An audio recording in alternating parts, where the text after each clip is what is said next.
Welcome to Herts Chambers Sustainability Conference. Today is our first sustainability conference and we are absolutely overwhelmed with the support that we've had for this conference and the interest. We've got circa 200 businesses here that want to pledge to net zero, and today's about education, it's about collaboration and helping each other. So much about sustainability is not only good for the planet, it's not just good for society, it's really, really good for business. I think a lot of organisations are really worried about how to start in sustainability. They don't quite know really what to do. So we make it really, really simple for them. The first step is the most important. Measure your carbon emissions. You can then start to engage your teams and people in the process, and then you can start to communicate what you're doing and the progress you're making.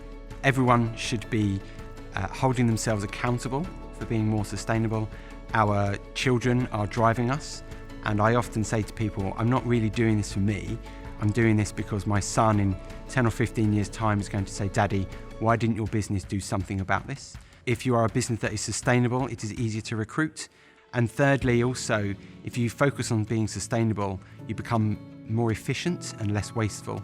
So that contributes to the bottom line by every energy and effort you put in turns directly into improved output, which is always about shareholder profit and gain. Climate change is three things. It's simple, it's serious, it's solvable. It's simple, the Earth is overheated because it's wrapped in a blanket of pollution. It's serious because of the extreme weathers we're seeing around the world, but it is solvable, we can do something about it. I used to talk to my newsrooms and say, we've got this extreme weather event, we've got this record-breaking weather, and it would get headlines. But now the records are so often, it's almost becoming, oh, another record, another this, another that, so it's hard to sell. But actually then that shows, if you join the dots, that it shows the reality is happening much more rapidly. 75% of our emissions are how we travel, how we heat our homes, and how we eat. And all of these things can go back into the workplace. And with the cost of living crisis, everything is going up. So saving energy, trying to have meat-free days, trying to think about how you travel to work if you can share journeys. So there's lots of things that we can do as individuals. We can start them in our workplaces, if it's Meat-Free Monday, and then hopefully those kind of things will get taken home as well.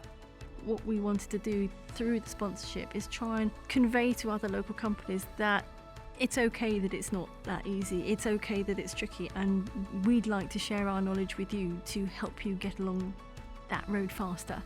So we wanted to help. When it comes to the net zero, which is the environmental side, just get started, do something.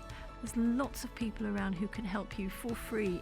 Everybody at this conference, and I'm hoping that they'll all go away wanting to help each other, and let's work through this thing together. We've only got one planet, we're not making the best job of looking after it, so I think it's extremely important, and it's important for us in terms of well-being for people and planet now, but also looking at generations to come, particularly young people today. We've got enough to worry about without us leaving them a mess to clear up. My hope for the future of the planet is that it will be sustainable. Right now, we're exhausting too much from it, we're burning too many fossil fuels. What we really want to see is leadership from government, but leadership also from organisations that can actually embrace sustainability. It's about going, say, for instance, to net zero, but it's also about looking beyond that. And we think there's something really exciting beyond there, which is about regeneration. The next few years are literally the tipping point in politics for us to make these changes, to make a difference, to put the policies into place, and for the UK to lead by example.